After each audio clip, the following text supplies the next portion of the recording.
On this special episode of the ASC Podcast with John Goehle, we interview speakers and leadership during the New Jersey Association of Ambulatory Surgery Centers annual conference at the Palace at Somerset on April 19th, 2023.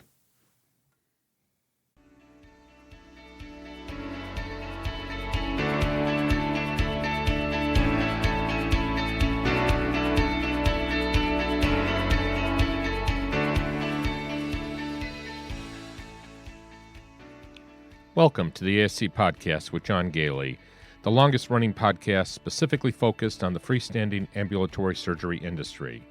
We would like to thank our sponsors, Surgical Information Systems, providing cutting-edge information solutions for surgery providers. Trivalence. Trivalence offers a comprehensive next-generation ASC solution that optimizes payment and supply chain performance, enabling actionable data insights. And Ambulatory Healthcare Strategies, the nation's leading regulatory and accreditation compliance resource for ambulatory surgery centers.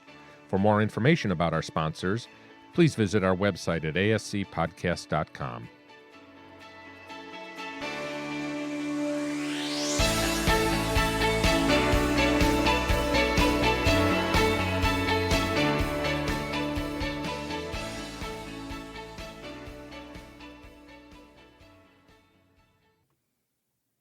Welcome to episode 184 of the ASC Podcast with John Goehle for April 19th, 2023, recording from the New Jersey Association of Ambulatory Surgery Centers annual conference at the Palace at Somerset in New Jersey and from our studios in Spencerport, New York.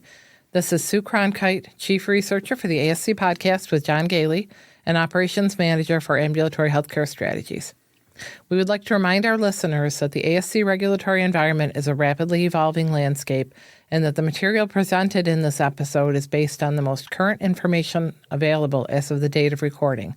As such, it is important to recognize that this information may be subject to change, and we advise all ASCs to stay up to date with the latest regulations and guidelines issued by their relevant regulatory bodies. And joining me today is John Goehle, the owner of Ambulatory Healthcare Strategies and one of the most respected experts in the ambulatory surgery industry. With over 30 years of experience, Mr. Goehle has authored over 10 books on the ASC industry, and he is a sought-after speaker on regulatory accreditation and finance issues. So, Sue, Lori Rodricks, Tony Lyons, and I had an opportunity to attend the conference on April 19th at the Palace at Somerset. You had to stay home, take care of our puppies, of course, so I really missed you, but we were able to set up a temporary studio there and get a number. The problem that we had with the conference, as we do with many conferences, is that it's such a busy conference. It's one day, and we got as many interviews as we could. But we did, I think, a bang-up job of getting some of the great speakers there and to talk to the state association members. And New Jersey's always great about that, about making people available. And they used a new venue this time, didn't they? They did, yeah. The Palace at Somerset was incredible, beautiful place. The food was great. I, of course, always make sure that I partake of it as much as I can. You have to be sure to give your opinion and sample it. It's kind of a duty. People feel my opinion is very important, I think. And I'll tell you, the fun night, you would have enjoyed it too. The night before the conference was trivia night. I was on a team with Tony Lyons from Ambulatory Healthcare Strategies and Lori Rodricks, who was also a speaker at the conference. I did two speeches at the conference. And our dear friend from RFX, Amanda Penrod. And we made up a great team there. And we were in first place for a while, but unfortunately we kind of fell off when it got to some of those sports questions. But it was a great night, a lot of fun, and we got to meet a lot of great people there, including a lot of our listeners here and many of our attendees of the boot camps. It was a great conference with some great speakers. The way they arrange the conference this year is they break it into three different tracks. What they call the multidisciplinary track for people that are interested in both business or administration and clinic. There was a business track and a clinical track. And I actually spoke on the clinical track regarding credentialing and privileging of healthcare providers. Lori also was on the clinical track talking about pre-op screening and tips for protecting patients in the ASC. And then I did a second session on the business track for developing meaningful financial benchmarks and dashboards. There were a lot of great sessions. There was a session on employee handbooks, a session on beginner's guide to quality improvement, Neat title for one, a collection quiz show. I did have an opportunity to speak to that individual. And there was also conflict for office administrators. I think that's a kind of important topic right now. Mm-hmm. And then we had some pharmacists talking about pharmacy issues. And our friend Deb Comerford, who's a life safety expert, did a session on surviving a life safety survey. We actually interviewed her very quickly here for the session. So, and then there was also a session toward the end about pitfalls and challenges in high-level disinfection and sterilization. And the highlight of all the New Jersey conferences are a session where they talk to the experts. They are very good about bringing people in from the Department of Health, and they were able to pull some people from DOH and from their lawyers to talk about various issues that are going on. So it was a great conference, and I was very happy to participate in it, do the 2 sessions myself. And as I said, we were able to get 3 of the speakers to talk to us. And I thought we would start with the keynote speaker, whose name was Therese Gopal Robinson, and she did a session called Lost. I thought I would start our interviews with the keynote speaker, whose name was Therese Gopal Robinson, and she did a session with a great title called Lost, Leading When the Destination is Unclear. Let's listen. So this is John Goehle. I'm here at the New Jersey Annual Conference at the Palace of Somerset, it's April of 2023, and I'm here with the keynote speaker for this year's conference, Therese Gopal Robinson. It's great to meet you. I've never met you, and I unfortunately only heard the very tail end of your session. But you and I talked a little bit beforehand about what you spoke about. So the title of your session was "Lost: Leading When the Destination is Unclear." Yes. I don't know why you picked that title. Why would you think that people might be lost in healthcare right now? That's sarcasm, by the way. Yeah. I figured as much. So you got a standing ovation. So obviously you hit the marks there. So I really appreciate it. So. First of all, tell us a little bit about yourself. Yeah, so again, my name is Therese, and I'm a consultant and a keynote speaker. And so I work in healthcare specifically, and I work with hospitals, healthcare staffing organizations, and I focus on process improvement, accreditation, and change management. Mm-hmm. And within the last year, really, what has happened as a result of that is I've really kind of started going into leadership development and mentoring because, I will go ahead and say almost 100% of the time, if you have an issue with process, you can always tie it back to leadership in some way or another. And really, I'm realizing more and more that leaders in healthcare just really need so much support and development. And so that's really the services that I offer to healthcare organizations on a whole and associations as well. Well, and the ASC industry has gone through so much dramatic change in the last 3 years in particular, not just from COVID. It really isn't. I mean, we could blame COVID for everything in our lives right now. Yeah. But I think as we're finding nurses getting, nursing as a profession, a lot of people are retiring now. We're finding people moving into leadership that don't have even management experience, let alone leadership experience. And I'm sure that's what you're experiencing. So, but you run the gamut. But talk a little bit about leadership development and, how do you take somebody from the ground, maybe doesn't even have experience in leadership, who's been suddenly appointed, which happens in ASCs all the time. It's everywhere. Yeah. Right. Yeah. So it's funny you say that because that's one thing that I identify consistently in really any kind of organization is if you're really great as an individual contributor, then you tend to be promoted, right? Because you're excelling in all areas, and then you're promoted. But what we forget a lot of times is the skills that make you a fantastic individual contributor don't necessarily align with being a fantastic leader, especially if you're not getting the development, and I say nourishment, that you need. Because, for example, if you're a recruiter, right, there's a certain skill set that makes you a fantastic recruiter. But if you try to apply those same skills to leading teams and people, it's just not going to work. And so that's one thing that I really, really try to coach organizations into realizing that, number one, have you asked, do you want this position, right? What is motivating you? Because if it's just the money, then maybe we can find other ways to incentivize you in your current role financially. It doesn't mean that you need to get into leadership. So the first thing is ask, do you want leadership and why? Do you want leadership because you want to be the boss? Or do you want leadership because you believe in what's happening and you believe in the people and you want to see people grow? I used to say all the time as a leader, my biggest sign of being a successful leader was when my people grew and left me. Right? Because that meant that I poured enough into them that they were able to flourish and grow and do amazing things. And so sometimes it's not going to be in the same organization. Exactly. And absolutely. And so, when you take someone that may have potential, you believe they do, first ask, is this what you want? And if they say yes, then ask why. Because they're obviously always going to say yes. So ask the why. And then from there, if you really feel like this person's a good fit, that's when the education begins and the mentoring begins. And it's not just about, being a leader, you have to do A, B, C, D, and E. You have to get a little bit deeper than that because there are so many soft skills in leadership that can really, help you become successful. And a big part of what I do with people is, what are your own hangups?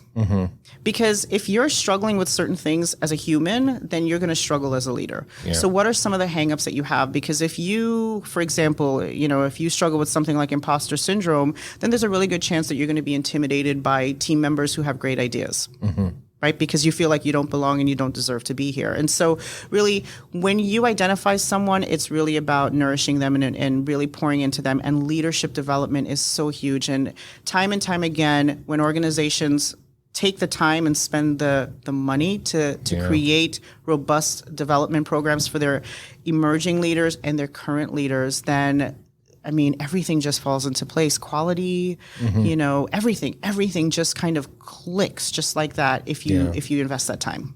Well, and you bring up a very important point is that every leader is going to need some nourishment. I love your term nourishment. Yes. We talked before we started because, our podcast is famous for our boot camps. We have the boot camps for Director of Nursing, Administrator, and Business Office Manager. Yeah. And we push anybody that is in one of our centers to go through that training. Yeah. Even if they've been doing it 20 years, if they've been administrated for 20 years, because we want to know that, they have those skills, they develop those skills necessary to leadership. So talk about that, I do believe that some people are just born to be a leader. For sure. But that doesn't mean it, you just let them go. Right. Talent and skill, they're two different things, right? So you might have it might be within you, but you need to develop that and again, nourish that to really take full advantage of whatever your gift is. And so, when I think about leadership too, honestly, when I was a leader, I used to always say, I'm a servant leader. And that was because, it sounded so great to say. And that was like the buzz term and I'm serving people, I'm here to support you and all that. But through the years and just also investing in my own education in leadership development, the thing that I try to push is become the leader that most aligns with your spirit, your personality, and the things that you're comfortable with, in addition to the fact that one size does not fit all. So I cannot say that I'm a servant leader because I work with many different types of people. They're motivated differently. They have different personalities. They work differently. And so I believe in flexible leadership. So it's almost like you have the base, you have the skills, you learn that, you develop those things, but then you have to almost bend and mold to who you're serving or who you're dealing with at that time. Because if I'm talking to John as John's leader and John is motivated by, excelling in numbers, so my approach with John will be different than, say, if I'm speaking to Timothy, who is all about, connection and purpose and why we're here. And so the types of conversations and the way that I would try to motivate John and Timothy would be different. And so it's very important that as leaders, we understand, yes, there's the base. There's the basic stuff for sure, but you have to be able to be flexible in leadership and realize that, to your point, you are here serving others. That's true, but you have to make sure that you're serving them what they need. Yeah, you bring up before we started recording. I had mentioned that one of my ongoing things has always been that if you're getting into leadership because you think people are going to report to you, you got things backwards. Yeah. You're reporting to them. Management by walking around. I have I think you're an MPH, right? Yes. Yeah, and I'm a MBA. So MBA, it's all about management by walking around. MBWA.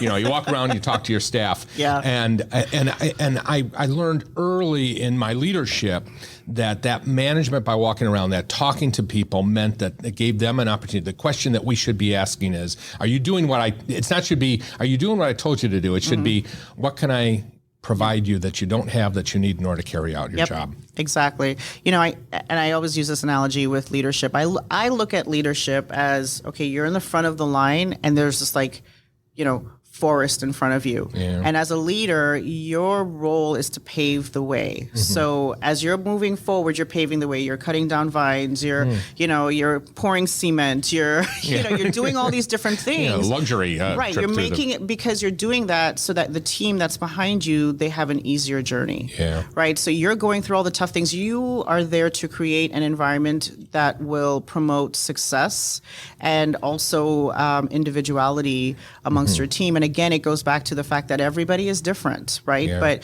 we always still have this base as a leader. And so as a leader, that's what you're doing. You're paving the way and you're cutting out all the debris and you're cleaning things up and all of that in order for your team to come along behind you and have a smoother ride and be successful and not have to pull the weeds and do all the things that you've already done.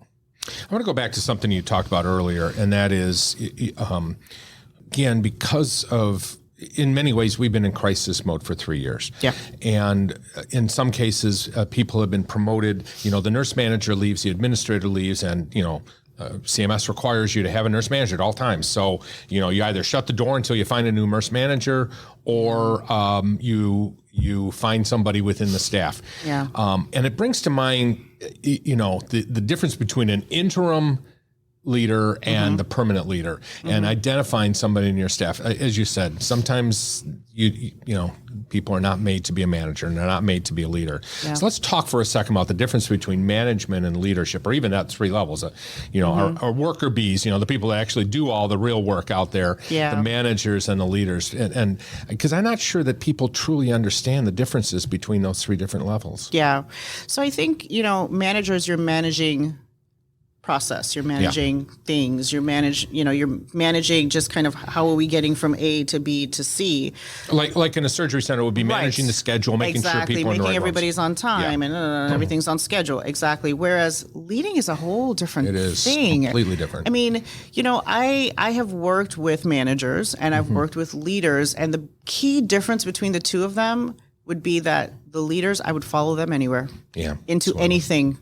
Yeah. Into the darkness, because I trusted them, because, leadership that's a huge component of leadership, is building trust amongst your team. They trust each other, they trust themselves, right? But then they trust you. And so they know that, okay, things are tough right now, and it's tough everywhere. And gosh, we just went through so much, but the leaders that got it right were the folks that were able to keep their people engaged because of that, really working so hard to build trust amongst each other so that they could lead them really into anything, and they were trusted. Yeah. So that to me is a key difference between, say, managing, where you're just about the nuts and bolts of the things, whereas leading, it's really about trust, but it's also I love as a leader when I see people that trust themselves. Yeah. I love it. I love to see when people, all of a sudden, the people that I've been mentoring as a leader, and that's the thing, that's part of leadership too. It's mentoring and it's really pouring into people. And I love seeing where they finally get it and they build this confidence within themselves and they trust themselves. And,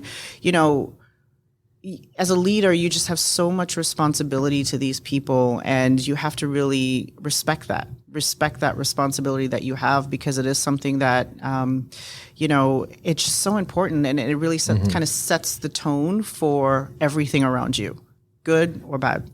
Well, let's lean into that whole issue of mentoring, which is one of my, I can tell already, it's one of your favorite topics, one of my favorite topics. Because again, people are being pushed into these positions necessarily. I mean, it's not like we're doing anything wrong. It's what we're doing out of necessity to survive. So they're being pushed into leadership positions in ASCs. It's all in healthcare, throughout healthcare. But let's just, obviously we're talking about ASCs here. And what kind of tools can they have? And that was a lot of your speech, I know, is the tools. So let's go into that mentoring tool. Many people will go into leadership with almost no support, which means that they have to ask for it. Yep. So what type of suggestion? Of course, we're both consultants, and we do this type of thing. Yeah. But it's not, and that would be my recommendation. The money is well spent, but there's other tools you can do. Right. So if you're new to leadership, maybe you were thrust into it for whatever reason. I always it's about ownership. At the end of the day, it rests on your shoulders, right? Because it was a choice that you made. So yes, maybe you were put into that role because of the fact that, we needed a nurse manager or whatever, but at the end of the day, you made the decision, you made the choice. And so you have to accept ownership. And so, yes, there are organizations, and I will always be an advocate for spending the funds to invest in a good leadership development program. Right. But the reality is a lot of organizations can't, won't, whatever. They don't. Right. Don't recognize the value of it, or and let's exactly. face it, sometimes they just don't have the money. They don't have the money, exactly. But at the end of the day, you made the choice. Yeah. And so you have to accept ownership. And so like with every other thing in your life, you accept the ownership and you develop and you invest in some of those tools. And right now online, oh my gosh, you Google leadership principles, leadership types, how do I have a difficult conversation? Videos. I mean, you name it, it's out there. And so, I think first off, it just really goes with, you have to first determine the type of leader that you want to be. And so that comes from within, right? So am I more of an introvert or am I more of an extrovert? Am I good with difficult conversations or am I, and you start to develop your skills in that way by investing in yourself. There are a lot of tools online. There's so many, management books out there. One of my favorites is, I think it's called, the First 90 Days. I love that book, and I always recommend that one because it's kind of like just a guide, a step-by-step guide of the things that, what are you trying to accomplish as a new leader in the first 30 days, the first 60, and then the first 90 days. And so, but the bottom line is, you made the choice to accept this leadership position. And so you have to take ownership of that choice and invest in it the way that you would invest in anything else. Your home, your exercise routine, your family, your spouse, whatever. Take this seriously. And I always go back to respect that you're in leadership. I didn't say respect me because I'm in leadership. I said respect that you are in leadership because that's a big deal. Yeah. And so you have to respect it, own it, and invest in yourself. I think when people get into leadership positions, first of all, they don't always advocate for themselves. Or, to your point, they don't always recognize that they need that, those skills there. And so I'm talking to two audiences right now. The people that are listening that are owners of surgery centers, you just spent a ton of money recruiting somebody, perhaps, bringing them in. You've got a heavy investment. If you were to lose them quickly because they're not satisfied or they just feel they can't do it, it's going to cost you a lot of money. And if you have to shut down until you find somebody, that's going to cost you even more money. Spend the time, spend the money, find the resources to dedicate to that. And they need it. It's not something that you just say, well, they've been doing this for 30 years. They're going to need this skill now, especially if they're in a new location, if they're in a new specialty area. And then speaking to the actual people that have moved into it, advocate for yourselves. Get out there and tell your ownership that you need this resource, that it'll be money well spent. Oh yeah, for sure.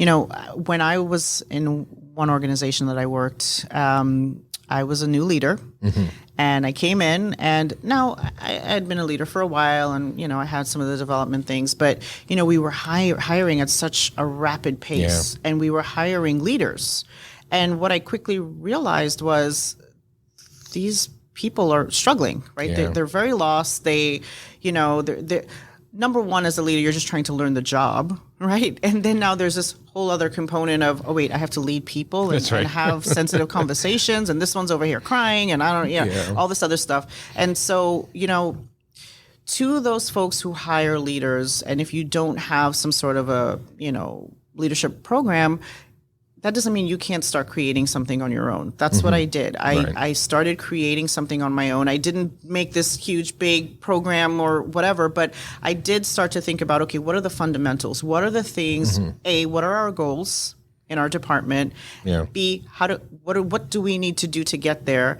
And then C, well, how do we get people there? Right. And that was what helped build my kind of leadership development program. And again, was I the expert? No, not even a little bit. Did I have to continuously change and tweak to really align with the organizational needs? Absolutely. But it was a starting point, and it made people, I am telling you, when a leader comes into an organization and the organization is ready for them, ready for them, it just sets the tone. Yeah. It really does. And so even if it's something like you're like, oh my God, this is awful, you have something to give a brand new leader coming in, because you're telling them what you're saying, you're sending the signal. And the signal is, we've needed you for so long. We're happy that you're here. You belong here, and we appreciate you, and we will invest in you. And so when you show a brand new leader that you're ready for them, even if it's a little tiny PowerPoint presentation that's 20 slides, it's a starting point. And what you're going to do is you're now going to have a partner. Yeah.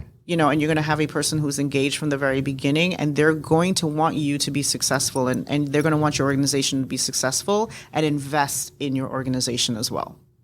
And to your point about mentoring and developing your own systems, so of course we're at the New Jersey Association meeting. Yeah. The state associations throughout the country are probably should be one of your primary places to look, because you're meeting people that are near you.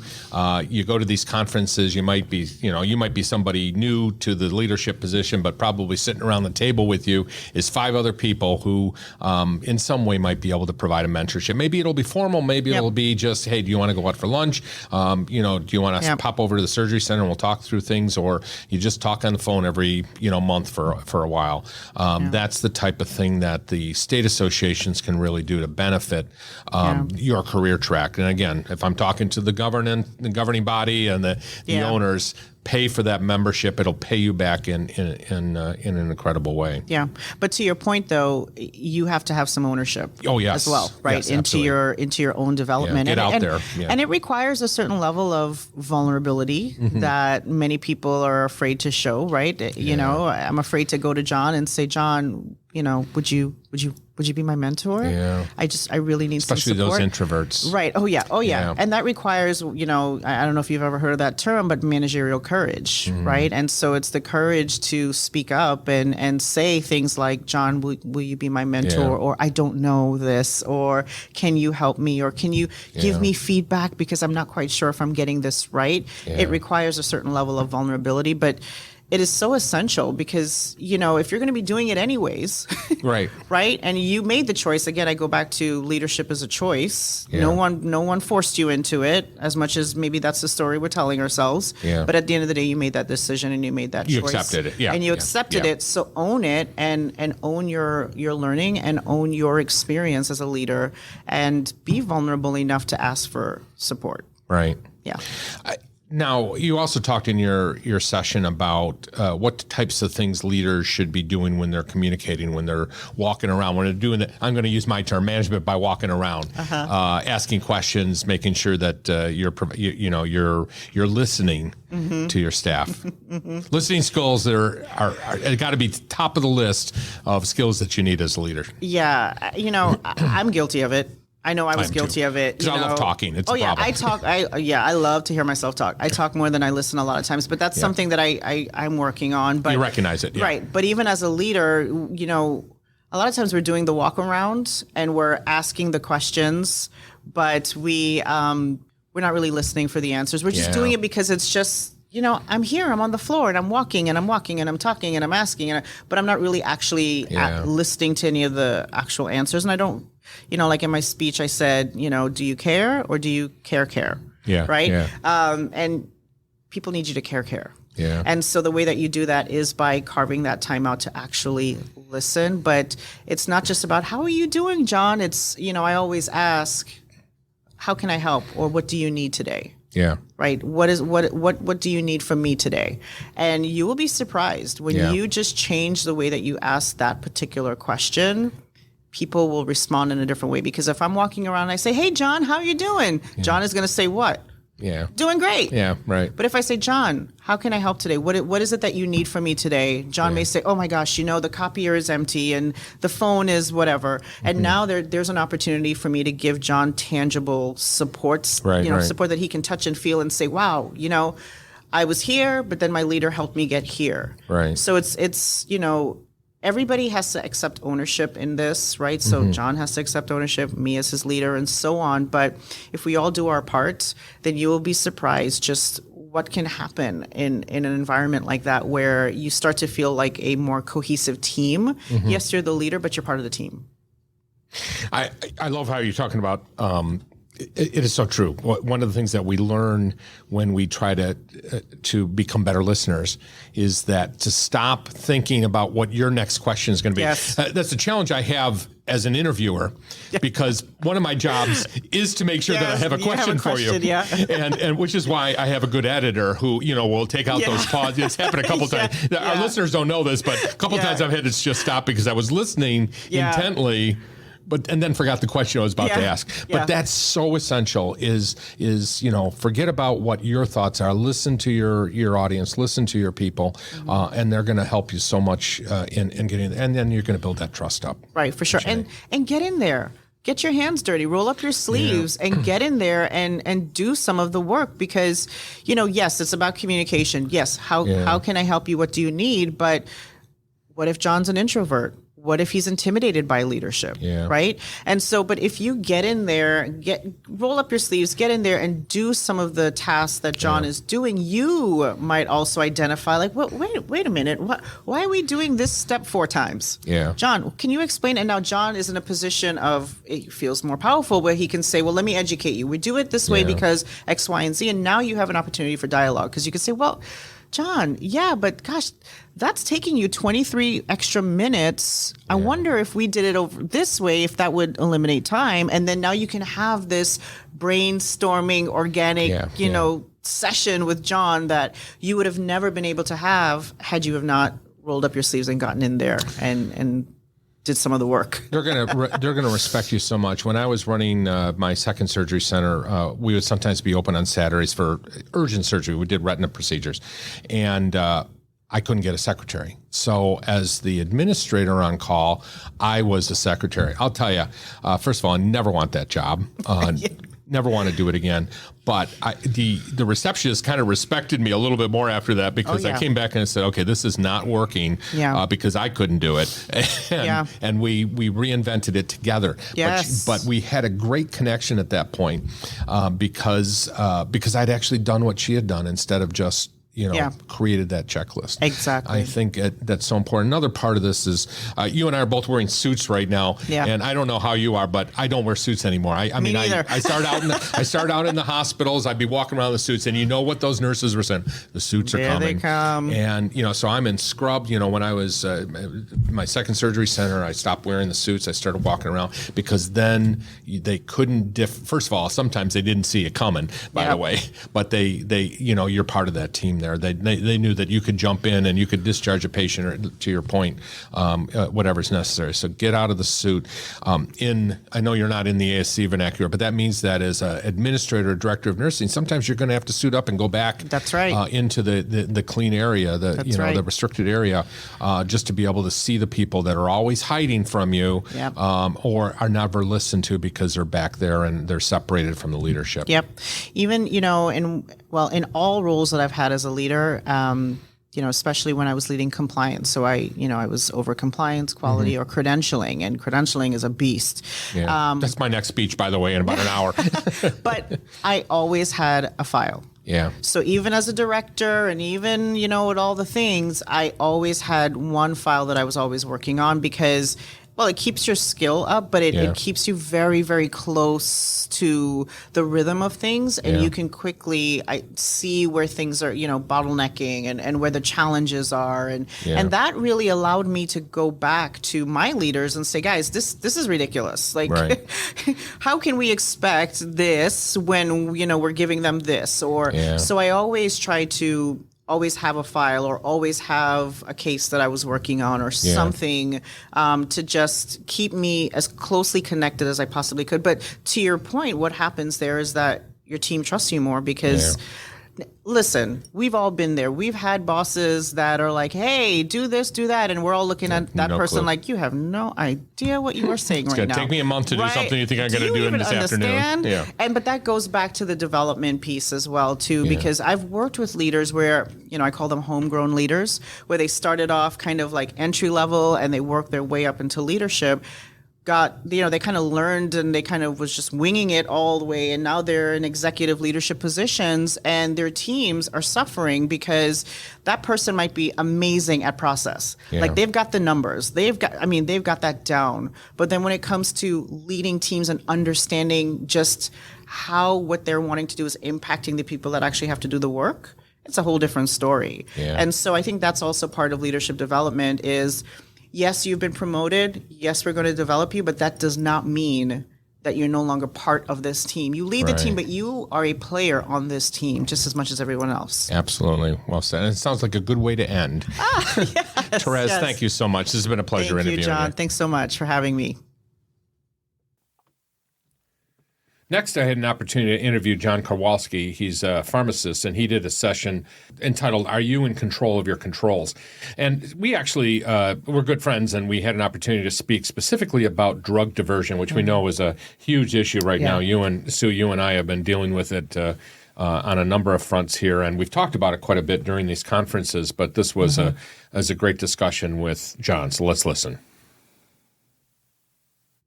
So this is John Goehle, and I'm here at the New Jersey Annual Conference in April of 2023, and I'm here with my friend John Kowalski. And John, talk a little bit about your company first. Well, it's great to be back with you, John. We talked, I guess, a few years ago at the New York meeting, and I like really working with you and your team. Just like you, I'm working throughout the country with consultant pharmacist services. Just celebrated my 20th anniversary of starting JDJ Consulting, and we have a team of great pharmacists. I'm speaking today at the conference on our recent benchmarking that we've completed on narcotic diversion, and I thought we could just chat a little bit about what we've seen over the years and, answer some questions that you may see out in the field. It's funny with narcotic diversion, you and I talk a lot about the risks in our centers and how we can better improve things and educate people. And the benchmarking pointed out a lot of areas that we see need and maybe some that are getting better, but some always can be better. Just this morning, got a call from a facility of mine that is worried about a potential diversion. So it's always present. We are trying our best to help with preventing it and educating people to know when, in fact, it might be existing in our centers. Yeah, and you have a number of our clients, too. You cover, what states do you cover? Pretty much 13 states right now. Okay. Our mid-Atlantic states are our home base, New Jersey, Pennsylvania, Delaware, Maryland. We go as far as California, Mississippi, South Carolina, Nevada. And I think people really respect our services and our reports that we generate for, moving them forward in best practices. That's right. And so when I speak of diversions, it actually hasn't been any of our mutual clients, but we've had, and that's, to be honest with you, that's probably, it's not a matter of if, it's almost a matter of when, unfortunately. I mean, you can set good systems up, but even some of our best places, unfortunately, have had that. So talk about, because that's the point to be made is that, my experience, it's the person that you least expected to do a diversion. You and I did talk about how someone could show no signs and exhibit no red flags. It's very difficult unless you're doing consistent audits and oversight of this area of the centers. I sometimes think it's too complacent with staff because they've all worked together, they're comfortable with one another, and therefore the guard is let down. The diversion call this morning was actually what I see happen a lot. The OR anesthesia cart was left unattended between cases. The nurse CRNA returned back for her next procedure, and a vial count was incorrect. Yeah. And when you question the CRNA, the box wasn't locked. Yeah. And the cart wasn't locked, and no one was attending the room. And we see this quite frequently, as I know you see it in your investigations. Well, during the survey is probably one of the most common things we have, and a comment will be made, well, somebody's always in the room. Well, that whoever is taking responsibility for those drugs, that's the person that should be, locking it up or making sure it's being secured. So let's, again, repeat. The anesthesia cart should always be locked whenever the anesthesiologist is not in the room. Probably the best tool for that tends to be those the ones with the push buttons now, I think. Push button combo, auto locking cart. Really, right. The technology is there. I actually have a few places that have a badge swipe entry into the cart. Yeah. I think we're at a point in the ASC industry where automation needs to really start to show its head. We don't need Pyxis and Omnicell, but we need real-time devices that can manage controlled substances and track usage of controlled substances. As you know, when you go into these ASCs, very few have automation with narcotic control records. It's a paper system. Yeah. When is the last time a health system or a hospital dealt with narcotic papers? Right. I mean, in 20 years, we haven't seen it in hospitals in 20 years, but in surgery centers, it is paper, and we need to take the jump to automation to help us secure. And you know what? The reports that you can get from these machines can generate red flags and areas where you need to investigate. I think that's my mission lately is to educate people on the benefits of that systems that are out there. What do you think is the most common drugs that are being diverted right now? Injectable narcotics, Dilaudid, fentanyl, C2 narcotics are very physically addictive, and therefore someone that is occasionally begins to use drugs, finds that they need more and more to satisfy that physical addiction. And a lot of times they catch themselves by failure to steal drugs, putting saline back in a vial. Yeah. We just saw in one of our emails from Becker's that a nurse was found guilty of transferring fentanyl out of a vial, putting saline in the vial, and thousands of doses were discovered at a center in Florida. I found that in my center occurring a few years ago. So I think the injectable narcotics, although drugs like Percocet and Vicodin are being repackaged and other drugs being put in. The blatant stealing of 10 vials is not something, because it'll just show up on account. But I think there's also very sophisticated purchasing methods that people have found to be diverting large quantities of drugs. But in the workplace, it's usually an injectable vial. And that brings up an interesting question. As part of our quality improvement program, as we're looking at incidents, as we're looking at people that are complaining about pain, what types of things should we be watching for as a potential sign that a drug has been diverted in such a way that you don't readily recognize, like you said, in inserting saline to replace what was taken out? The red flags, we do a lot of education for our nursing staff and our surgery centers, and our benchmarking this year demonstrated that more centers are requesting that education. And I think it is a key to allowing the staff to know what a red flag, from an individual to a facility management of narcotics. What if patients in the recovery room who were given pain medicine are screaming in pain? That was discovered by a physician one time who was ordering a narcotic for pain and recovery. His patients, the nurse said were administered. The patient never got the drug. Yeah. We discovered that saline was administered and the nurse was injecting herself with the narcotic. So red flags, there's multiple red flags. We want to empower our nursing staff and our clinical staff to report anything that is not right in their eyes. Because the bottom line we have to remember, John, is our patients are coming in for a procedure, wanting to not have complications, want to have a surgical procedure and go home and recover. How would you feel if they were harmed by bloodborne pathogen, by a contaminated needle that maybe an employee was using on themselves? So we really take it personally with JDJ as getting this education out and empowering our nurses to report to their supervisors or even to me as their consultant pharmacist any worries they have. I don't want a nurse going home at night worrying about what might be happening in their place. And that's where we can really help out. Yeah, you're getting to the heart of one of my ongoing concerns is there's so many organizations that discourage incident reports being written up, or the flip side, and there needs to be a recognition, almost a reward for reporting things so that we can look into it. Even if in the end, let's say that you're reporting a patient or a patient complaining about pain that was unresolved, even if in the end you determine that this is a patient that, was given valid drugs, that's fine. But by reporting that and then over time seeing multiple cases, you'll see the trends. You'll see the trends. But how are we going to have those trends if we don't report every incident? It is important to document. to report because they can really show trends that on an individual basis, you might not see anything. Right. But when you see the multiples, as you're saying, and now you're tracking things by a provider, by a particular nurse, and this is what automation can do for us.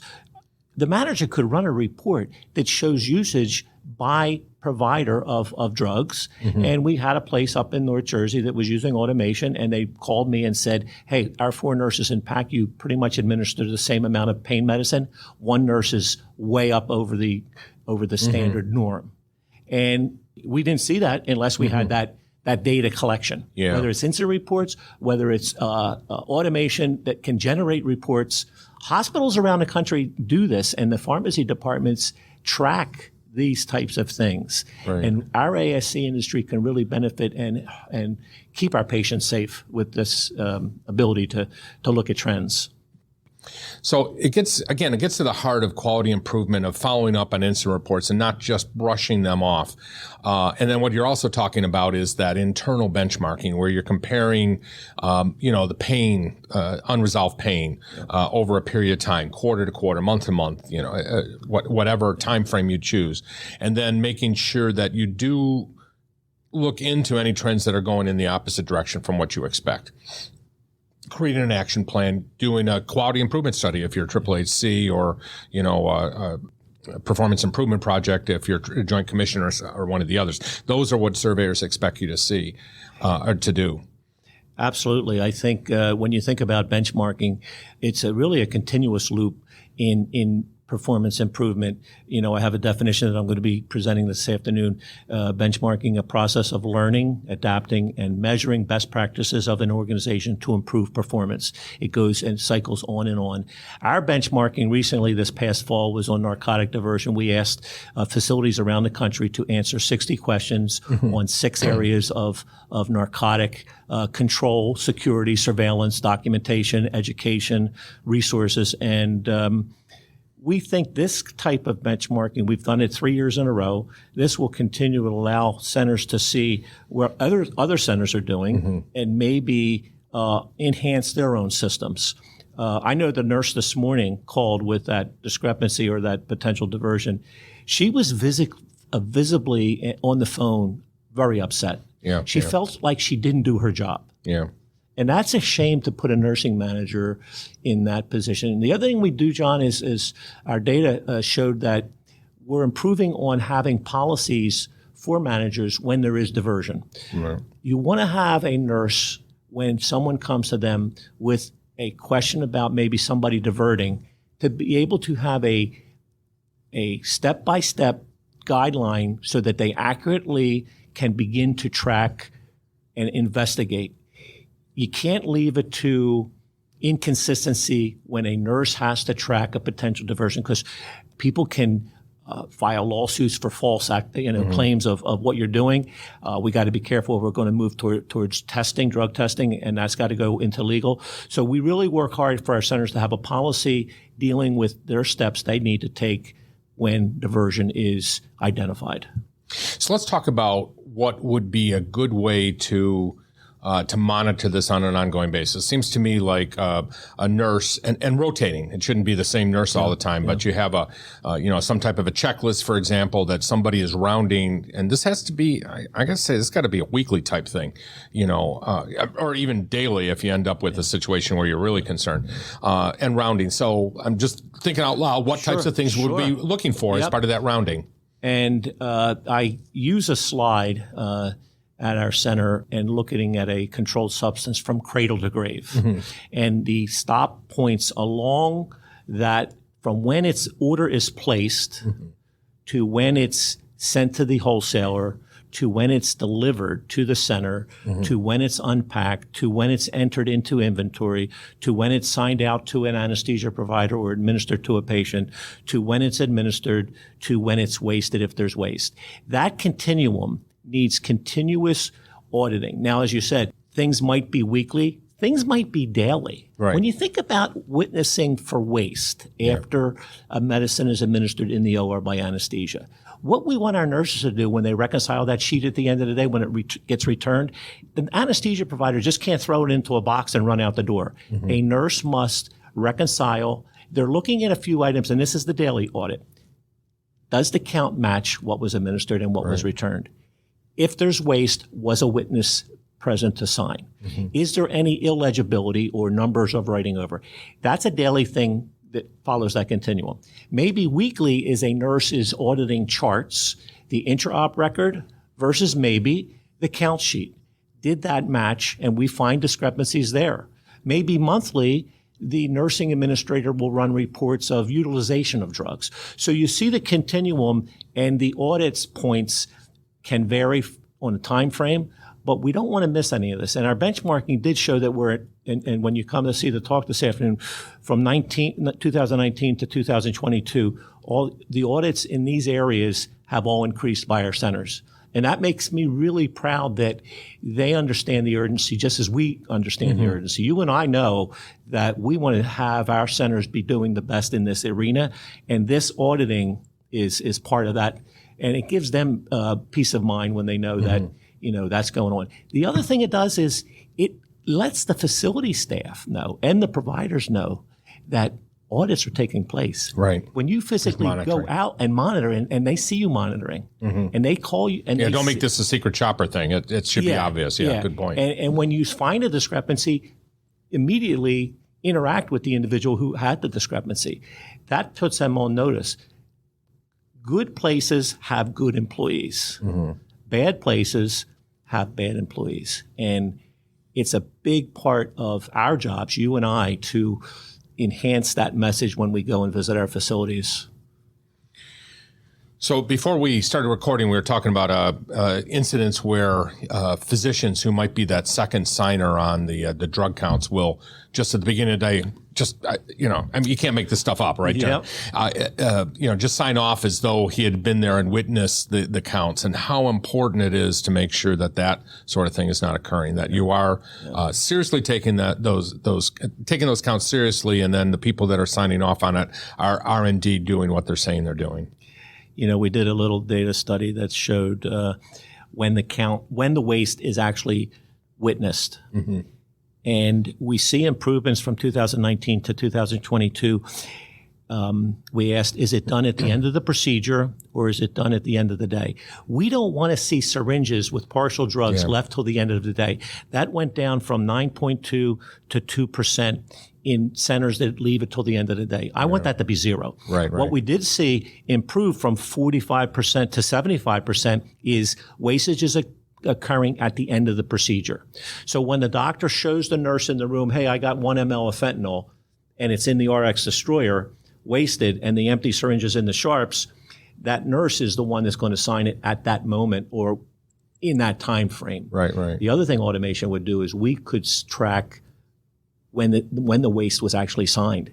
And one of my centers found that one CRNA had a 4-hour delay on when they were getting their co-signature for wasting on their automated device. Isn't that amazing? Yeah.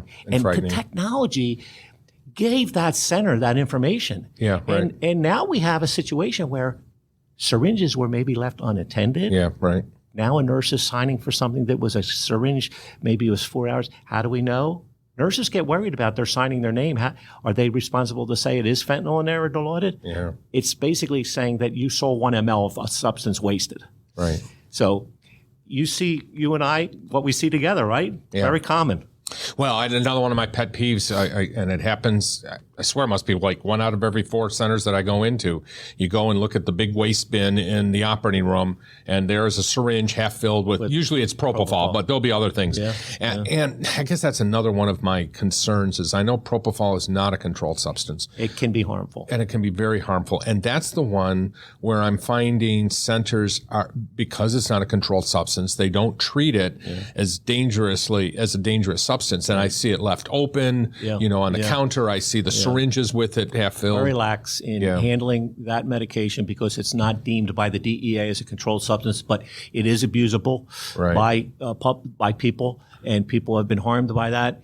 I did a newsletter. I was so frustrated with non-compliance of the wasting of drugs in the sharps because I see it in 4 out of 5 centers.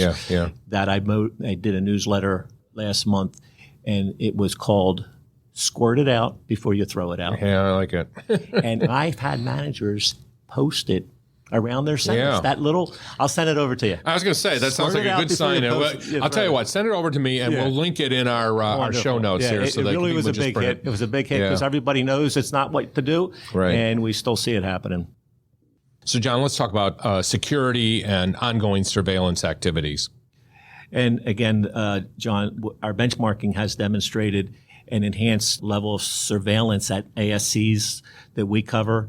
In 2019, for instance, even facility entrance front door surveillance went from 35 to 50%. We'd like to see surveillance being used more in the med room. Are you talking about like video surveillance? Video surveillance, yeah. We're talking video surveillance, particularly with this question for our centers. When we open new centers now, we recommend in the med room surveillance at the narcotic cabinet. We recommend in a med room a access panel that's badge swiped, not just a push button. We also recommend that med room door has an auto close lever so it doesn't remain open. But surveillance has improved in our centers, and I think that gives centers, we call it a diverter, a nursing supervisor, placing Dilaudid in her pocket and later bringing it back with something else in there. And it was found on video surveillance because we had surveillance at the cabinet. I think it protects centers. And the technology is not that cheap. It's not that expensive right now. And that's an area that I have felt is a key component to minimizing the diversion risks. And again, physical security, making sure you've got good badge systems, that you're updating those badges on a regular basis. When somebody leaves, make sure you take them out of the system. I agree. As much as possible, be moving away from the old keys. First of all, how many times have the keys actually get put on a hook and anybody can access it? Or left in the cabinet door. Yeah, right. I got pictures of that too, right? Yeah. The badge systems are not, the prices are dropping. They're becoming much, and again, think about what could happen if you had an actual diversion. Traceability of entry by the badge is a great tool for managers to identify. When we have a diversion call, we want to narrow the window down of when we were knowledgeable of it not being a problem to when the count was wrong. Right now, the center this morning has a 2-hour window that they have to follow. It's not like a 2-day or a 1-day, 24-hour access.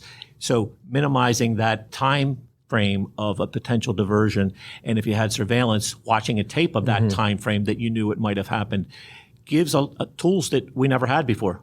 Right. And you bring up another important point here is that what do you do as soon as you identify a possible diversion or a diversion has occurred? So one thing is obviously contact your pharmacy consultant. If you're working like with a firm like ours with regular consulting who's going to be, regulatory compliance oversight, you're going to want to consult with them to make sure the investigation, the incident report's done. What else? What should be a component of that? Yeah. And again, pull out their policy. Because we want to make sure that they stepwise do everything accurately when diversion is suspected. Document whatever anybody said to you, whoever you interviewed, timestamp it. So historical information is important. This morning's call was to me, and that was wonderful. We can't delay in calling the pharmacist because we can help moving you in a direction that won't cause more maybe diversion. It could be as little as, lock the place down until we get everybody's name and number, or, sequester whatever we're talking about. Maybe we need to send a syringe for testing. But follow your policy. If you don't have a policy, call us at JDJ Consulting. We can help with policy development.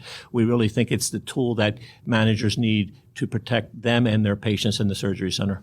And from a surveyor standpoint, pharmacy is becoming a big issue now. I mean, we're doing a lot of citations, and keep in mind that these could be immediate jeopardy. As a matter of fact, a diversion that is witnessed or is observed during or an unresolved discrepancy could be something that would escalate immediately to an immediate jeopardy situation, in which case you'll have to shut down until you're able to resolve that. And likewise, as you said, if you observe one or suspect one, you immediately take actions, interview people individually, not together as a group, so that you can get their different stories. And with a witness, because that can lead to inconsistent comments. It's always three sides to the story, as we know. Yeah. And again, I cannot emphasize enough, you and I are good friends.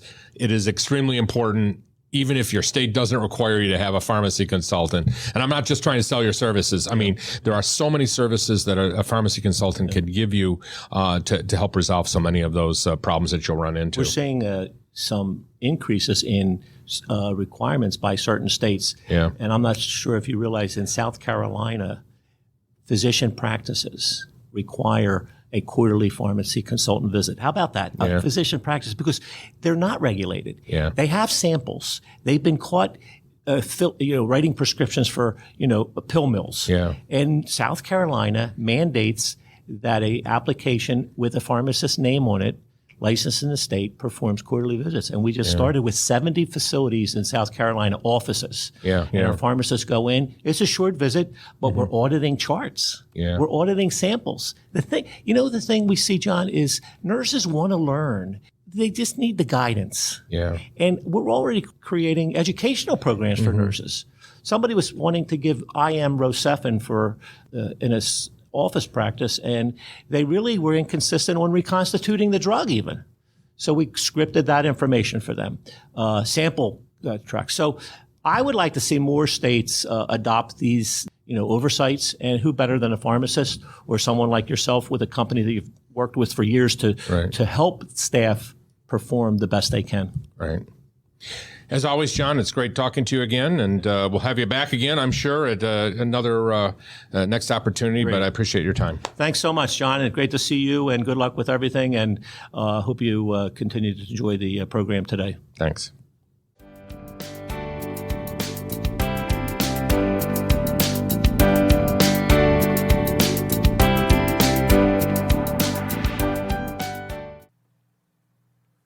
It's been a long day, and the surveyor's just left, and you are exhausted.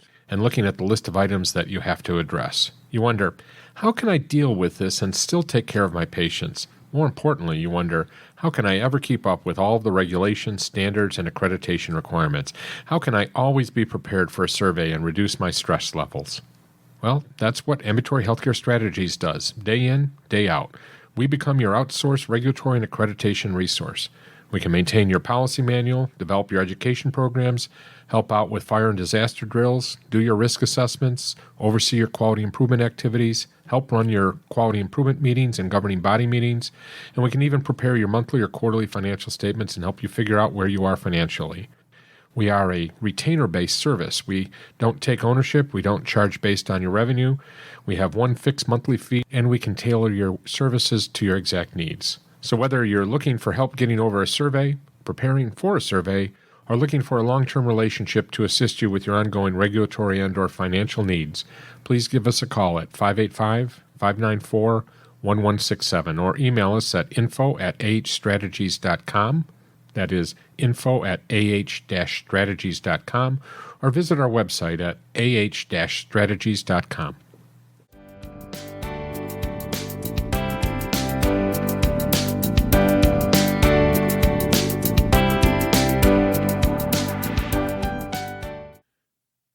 Next, I had an opportunity very briefly to interview Deb Comerford. Unfortunately, I had to catch Deb just before Sue, she went on, so she had like 10 minutes. You did the interview. I could tell when I was editing it. It sounds like the two of you ran a mile to get to the room. We did. We were exhausted. Okay, and you're breathing hard, and so... But I think it was a good interview, though. Well, the other thing we decided to do is, okay, let's just boil it down to like top 3 items, I think. So let's listen to Deb as she talks about surviving a life safety survey.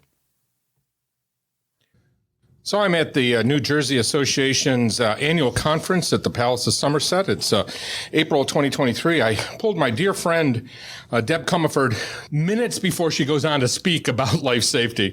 You and I go way back, of course, and you and I have consulted a number of times together. You're a surveyor at AAHC. You're actually, I think, the only surveyor at AAHC that is both a health surveyor and a life safety surveyor. And since our time is limited, Deb, first of all, introduce yourself quickly, and then we're going to say, like, what are the top 3 things that you're finding, like something that people can grab onto that they need to do right away? Sure.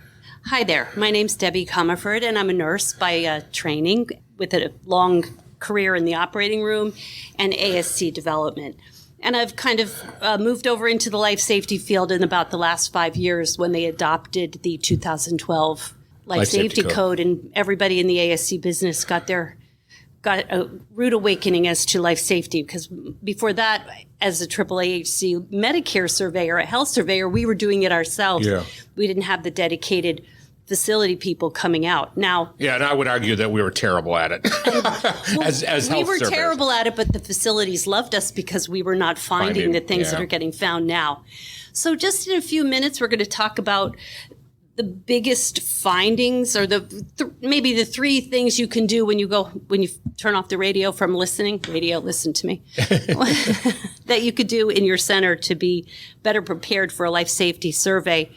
Keeping in mind, life safety is a Medicare survey. It's unannounced, so you don't have a date. You don't know when they're coming. So you need to be ready just for any survey at all times. And it could be, even if you're deemed status, state can show up at any time. Yes. Even AAAC can show up at any time. Yes, but all Medicare surveys of every type are unannounced. Right.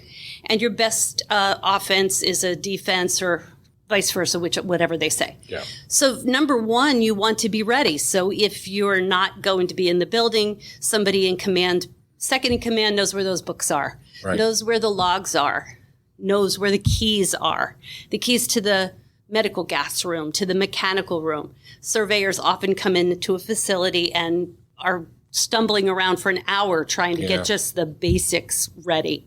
Have a ladder, know where the ladder is. Make sure you have a ladder available. So if you have your documents, you have your keys, you have your ladder, and in your mind, you always know where you're going to place the surveyor in your facility, and you're not trying to scramble around. And so giving them a good space to work, giving them the internet access. Just making the first 15 minutes, they'll be very impressed, and you'll be off to a great start. So that's my first tip. The most common finding in a life safety survey, as we just went for life safety retraining a couple of weeks ago from AAAHC in Tampa, the most common finding, and I believe it was in 35% of life safety surveys, were penetrations through the firewall. And penetrations are holes in your barrier, in your separation. You need a 1 hour separation between your surgery center and any other occupancy. And or examples are your medical gas room. If it's a rated room, can't have any holes in that room. And so about 35% of the time, the surveyors go up on the ladder, pop the ceiling tiles, and discover penetrations, either a small one for a wire or a cable, or a large one. Could be this size, could be huge. So once a year, you could have somebody make sure that your firewall is intact. And I would argue that it should be something on one of your regular checklists, maybe a quarterly checklist. Yes. I agree with you, at least annually, but probably more frequently. And again, Deb, this is like one of the easiest things to fix. Yes. And one of the easiest things for a surveyor to cite. Right. Easy to cite and easy to fix. Just be sure when you do repair those little penetrations, you're using the right product. Right. Often we see the orange spray foam that comes from Home Depot that's in a can, and that is not acceptable. The orange spray foam that expands out and fills up the holes, because that's very flammable. So that's not allowed in a separation wall. You have to use the correct product that is rated for fire barrier. Right. And that's more of a cement, and often it's a red color. Right. A dark red color. And you should have the IFU for that. That's to prove to the surveyor that you have the correct product. Yes, and the correct way to do a firewall repair it's called a system, which is really the caulk itself is the fire system, and then you have the documentation to show your surveyors. Some states require that backup in addition to just the penetration repair that you say you're going to do. Sure. So penetrations are number one finding. There are a lot of issues with your fire drills, and a problem in centers is activating the alarm, sending the signal transmission through. That's a big challenge in a multi-tenant building. Yeah. And that has to be done quarterly. And it has to be done quarterly with every fire drill. And if you're in a multi-tenant building, you may coordinate your fire drills with when they send the signal transmission to verify the signal, you could coordinate it with the building and hopefully get something. Ideally, you coordinate it with your building manager and they help you and sound the alarm.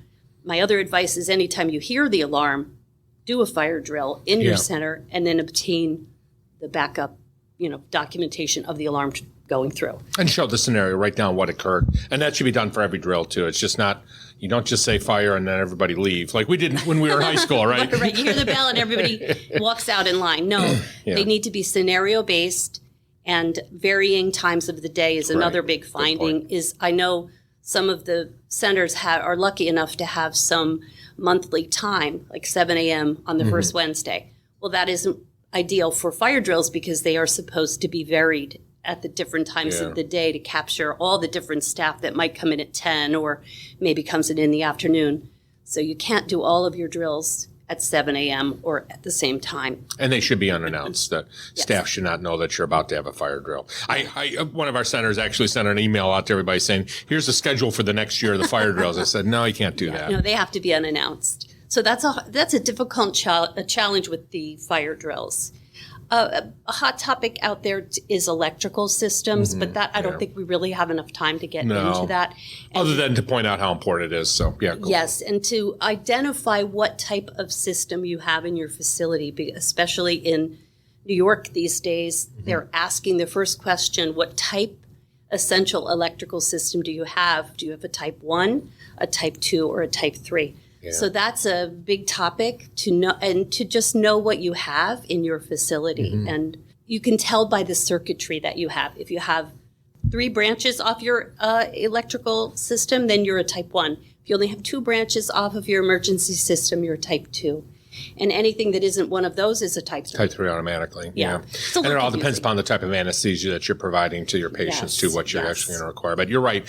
And I think, so here's a very important point, I'm sure you're going to agree, is that I don't care whether you've been in business for 20 years and nobody has ever caught it before, the surveyors are a lot smarter, a lot better trained to find these things now. Yes, they're coming in to facilities that have been in existence for 15 years. Yeah. With a type 2 essential electrical system. That's your backup power. And meanwhile, they've been given general anesthesia, and they really should have a type 1, because if you have a failure of power, your patient could die on the OR table if you lose electricity. And that's the most strict type of system. And you want to be sure that you have that. And you may get cited for that and have to do some electrical work. And most of those situations, we're walking into a number of new centers that we have that are running into this particular problem. And what we have to do is time-limited waiver. That's a whole separate topic there, but it's a big process with AAAHC, with actually any accrediting organization or even the state to go through it. But know that that's an option, but it's not an easy option. There's a lot that you have to do to fill out that time-limited waiver. You got to follow through on it. And, of course, anytime you're doing electrical work, it is very expensive. Very expensive. And New York specifically is looking a lot at that this year. Right. So, Deb, as always, it's a pleasure to talk to you. We'll probably grab you in another stage for a longer conference or a longer discussion, but I appreciate your top 3 suggestions. I could talk for hours on life safety. I'm sure you could. Thank you for having me. Thanks so much. Have a great afternoon. And next we interviewed Bonnie Lavoie, who is the conference chair. Bonnie and I go way back. She has been asking me to speak at these state conferences for many years, and we've had a great time talking. I think New Jersey probably is the state, in addition to New York, where we've done the most special episodes as a result of our close relationship. So let's listen to Bonnie as we talk about the preparation for the conference and upcoming conferences. So again, this is John Goehle at the New Jersey Annual Conference in the Palace at Somerset, and I'm here with Bonnie Lavoie. Bonnie, and you and I go way back. I've interviewed you a number of times over the years. You're the program chair. First of all, let me point out that the facility here is gorgeous. We're at the Palace at Somerset, and Palace really is probably the right term. Yes. Well, this year we wanted to change it up. We wanted to refresh it. So we changed things quite a bit. We changed the location. We changed the month. We changed the way we did things. Before we had different tracks. We had novice and then we had expert. Right. This year we have clinical, business, and hybrid, multidisciplinary. And we want to just refresh it a little bit. So this place lended very well to it. Well, I think one of the things that makes your organization very strong and differentiates you really from some of the other state associations is the frequency of your conferences. And as program chair, you organize all of those, correct? Yeah. Well, we actually have two different ones. So we have a program. The quarterly meetings are done by a program committee. Okay. And they are supposed to not take as much speakers as like I do. This event, this is the annual. This is the big one.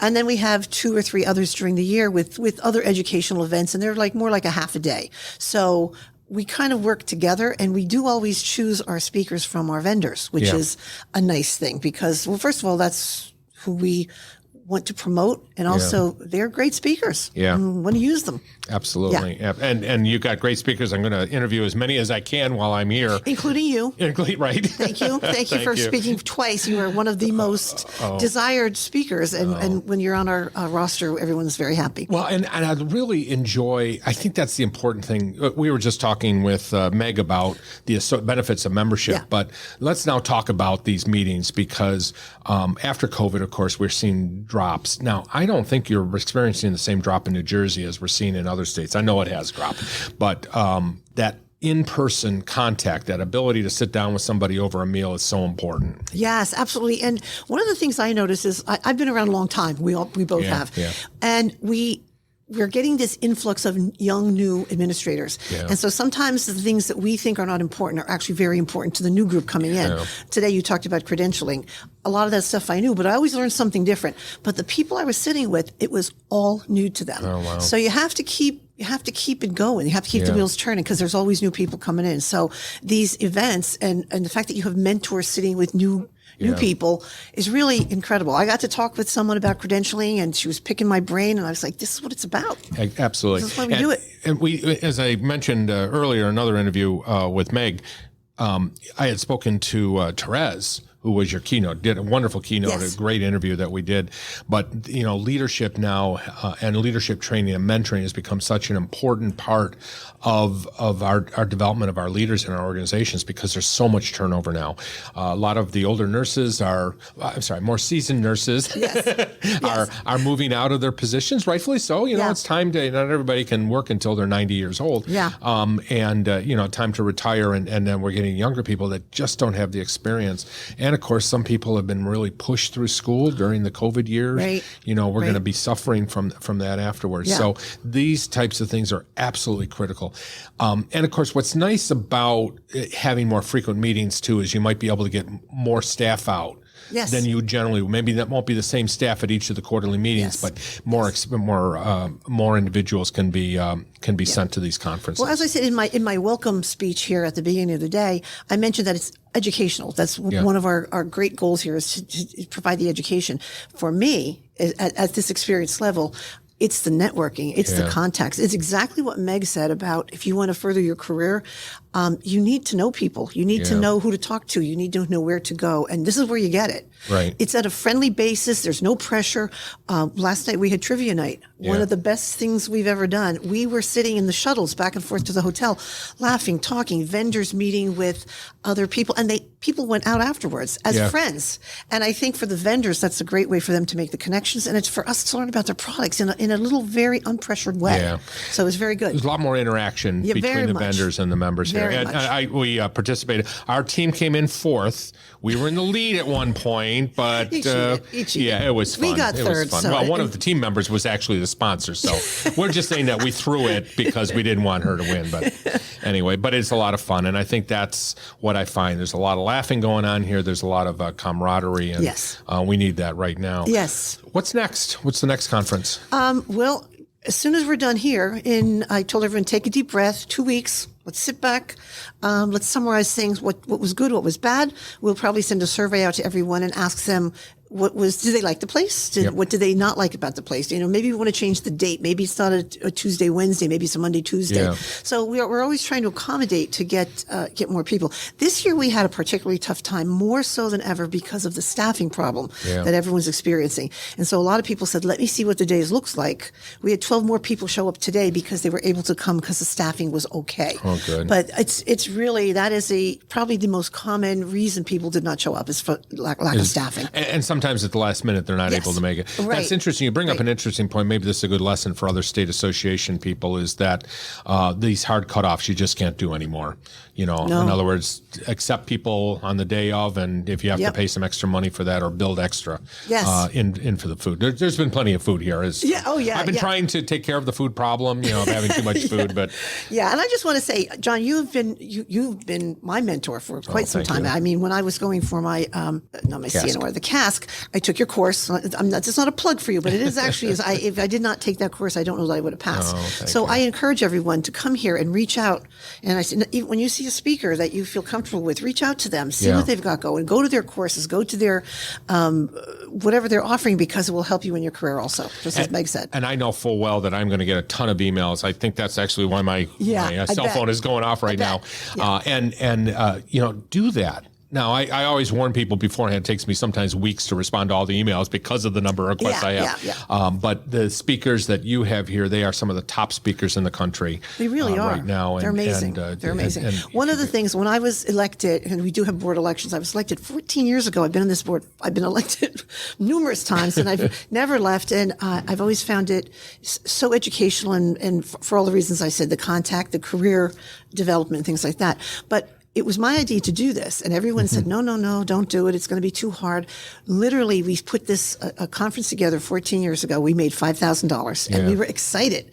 We're like, yay, this is good. And it has come so far. Yeah. It's just come so far, and we depend on this as our major fundraiser. The finance department out of this, what comes out of this, is what we use for our lobbyists and what we use to promote our legislative concerns and how we work out down in Trenton, because we do need that. You have to have a PAC. Right. We need the money to go forward. So this provides a very big boost for us to do what needs to be done in New Jersey for our ASC industry. And talk a little bit, because you also work a little bit with the vendors here and the space. So it's nice space. We have a booth here, as well as what you have 50. What's the attendance here? We have 162 attendees, and we have 54 vendors at this point. Yeah. And listen, Jersey's a small state, right? And that's tremendous. I mean, I've been to bigger states where they don't have that many people. So we are very happy. The house is packed with the vendors, with everybody. There's quite a crowd, and hopefully the vendors get some business out of it. And it's good vendor experience. Most definitely a very good vendor experience. And it's not just, I never feel, I feel like when we're going to the national conferences that there's such high pressure there. Yeah. Here it's a little bit more laid back with the vendors. And we're a small state, and we all know each other. So it's kind of nice to just... Well, it's actually fun because before the conference started, the vendors had a good half hour to talk to each other. And we're all friends because we've known each other for a long time. Now, I went to every single booth. I have all 54 of them. I took everyone's picture. It'll be on our website. Yeah. I also thanked everyone for being here. And there were new members and new vendor members that, I shook their hand and said, please make sure you come back. We appreciate you. You are our backbone, because they really are. They're the backbone of the organization. Do you think you're coming back to this site again? I liked it. Yeah. I liked it. I'll see what everyone else thought. There's a couple things we could do a little bit better. We already know. So, we'll see what happens. I don't know. What did you think? Did you think? I like it. Yeah. I mean, it's very convenient to me. We were in the city beforehand. We were actually in Staten Island before we came down. It was like 30-minute drive. It was very quick. Yeah. I don't know. I know the issue, even when we have things in New York, is, you have to find a site where you can accommodate a large group. And sometimes that means it's in a place that's too far from everybody else in the state. But I think that's what I really enjoy about New Jersey too, is that you ask these questions a lot. You take very serious the responses you're getting, both from the vendors but from the people that are attending it. Yes. And we probably should mention that you also get AEUs. And I was just going to mention that you'll be speaking to Corey about that. Who was? And let me tell you, it is not easy to get AEUs and CEUs. So AEUs are not so bad, but CEUs are very difficult. And I was promised by I think it's the Nurse Association or whatever, that they would work with us. It's still very difficult. It takes a lot of time. So I'm thanking Corey very much for that, because she did that all on her own. It's a lot of work. Yeah, and just for our listeners too, we are actually going to start introducing CEUs also for some of our boot camps. Yeah. But it's an expensive process. It's a time-consuming process. Time-consuming, for sure. But it's well worth it. Now, what are the requirements for our listeners in New Jersey for CEUs for nurses? The CEUs, well, there's a whole process, and Corey could go into it a little bit more detail. No, I mean, what are the requirements as a nurse maintain your I think license. is it 21 or 22? I can't remember. I can't remember. I think it's maybe 21 or 22 CEUs every time. And I was actually audited one year. Yeah. They did ask, and I was like, oh my gosh, I was running through all my files. I was getting them. So I would encourage everyone, keep track of those CEUs because they may just ask you one day. Right. So good point. But again, because you have frequent meetings, you have the ability to get quite a bit of those CEUs from here. Yeah. Bonnie, it's always a pleasure talking to you, and I'm sure we'll be speaking again pretty soon. I hope so. All right. Thank you, John. Thank you. And our last interview was with Meg Stigliano, and Meg is the president of the New Jersey Association. We had an opportunity to talk about what's going on in this association right now and what the benefits of being a member of the association. It was kind of an interesting discussion. Associations are evolving now, Sue, as we well know, and having to make changes and, of course, much more demands on these organizations than we've had in the past. So this was a great interview. Let's listen now. So this is John Goehle. I'm here at the New Jersey Association's annual conference at the Palace at Somerset, and it's April of 2023, and I'm here with Meg Stigliano. And Meg, you are the president of the state association, so thank you so much for taking some time. Tell us a little bit about yourself. Hi, John. So I've been a nurse for over 25 years, and I started in the ASC industry over 20 years ago. I've worked as a director of nursing, an administrator, a consultant, and my current position is vice president of business development for RWJ Barnabas Health, who has over 30 surgery centers in the state of New Jersey. Wonderful, wonderful. Well, and now, how long is your sentence? I mean, your term of office? 3 years. 3 years. I still remember speaking to one of your prior presidents who I said, what do you enjoy about being what are you looking forward to as being the president of the organization? And he says, I'm looking forward to being the immediate past president of the organization. I thought that's a good way to start. So we thought we would talk a little bit about the organization. You've got New Jersey. I get around, I see a lot of state associations. Obviously, you're one of the strongest state associations around. You have very consistent programming. So I want you to talk a little bit about the benefits of membership and how you become a member and things like that. So let's start with, why should somebody join the New Jersey Association? So the New Jersey Association is the official trade organization representing the New Jersey State Ambulatory Surgery Centers. And as a member, there's lots of benefits for you. So the first one is that we have quarterly membership meetings, which are half-day education events where you can learn about the current regulations, what's going on in the industry. We have lots of speakers. And then we also have vendors that come and present, so you can network with the vendors, network with other centers. In addition to that, we do an annual infection control program, which counts towards the annual training that centers need to keep for New Jersey Department of Health for your on-site infection preventionist. We also do this annual event each year. And then we also do some benchmarking studies, some other activities throughout the year for the centers. Now, if you're a member of ASCA, like the ASC Association, should you be a member of the state association also? Absolutely. New Jersey particularly is very intensive in the regulations and does things very differently. And so we have a really close relationship with the Department of Health. There's usually someone from the Department of Health not only comes to our quarterly events, but our board actually has quarterly meetings with the Department of Health where we actually address with them concerns that we have regarding what's going on. And especially in the past, 2 to 3 years with COVID, we've been able to provide input and impact on those COVID regulations. And just recently, that New Jersey changed those regulations again. And again, we're hearing probably in May of this year that the guidance is going to change yet again. And how do you notify your membership of all of these changes? So we actually have a weekly newsletter called The Pulse. And so the newsletter is lots of information, lots of links of information. And then in addition, if something particular comes out, like when the new executive order came out, then we'll also do a webinar in between meetings if something is really timely and we feel it needs to happen quickly. Yeah, and during the pandemic, I was on a couple times, during some of your programs to talk about topics that were very timely at the time. You are able to put things together very quickly. Yeah, we appreciate that. And so talk about membership dues, how do you become a member? So we actually have a couple different levels of membership. So we have facility membership, which is an actual ambulatory surgery center, and you can actually assign up to 4 people at your organization, all included with no additional fee. Then we have what we call associate members, which are maybe individuals in the industry, like a consultant or somebody just starting out to join, and they're not currently employed, but they're interested in the industry. So we have a reduced membership for them. And then we have vendor members, which are, our sales companies that provide lots of services to the surgery centers so that they can network and meet our members and talk about everything they provide. Now, I actually want to talk about the vendors for a second, because some of our listeners are vendors out there. And I will just state as one of your vendors that you treat vendors particularly well here. There's actually regular meetings of the vendors to discuss various issues. Talk a little bit about how you work with your vendors. Yeah, we have a vendor committee that actually meets monthly, and we talk to the vendors to see how best they can network with our centers.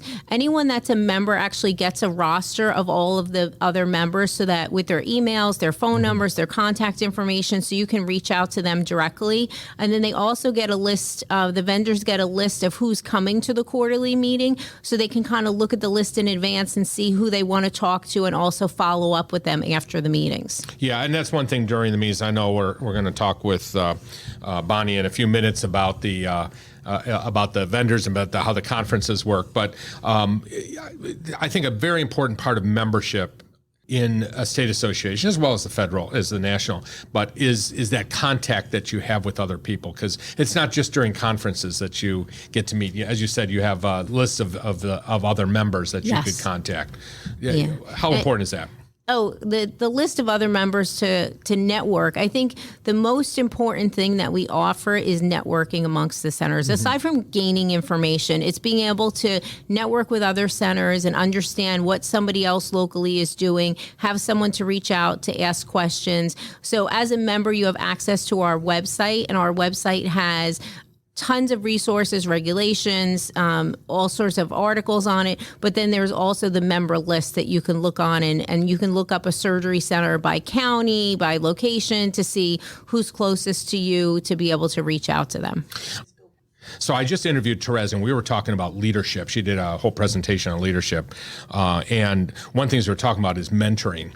Yes. And how valuable something like membership in your state association is, to be able to meet people, either in your own community in driving distance, or other people that are maybe, are not competitors, for example, and then just spending some time networking, not just during these conferences, but when something comes up. And that, I think that's probably one of the biggest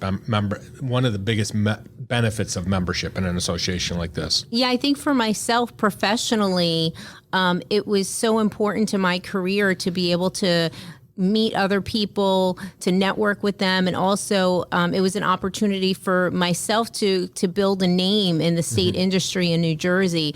And so I really encourage other people that are looking to grow their career to become, more participative in the organization. We have committees that you can join. It's monthly phone calls. If you're a board member, it's a monthly call and a meeting twice a year. We're actually holding board elections in June, and we're looking for 3 more facility members. So we're accepting applications right now.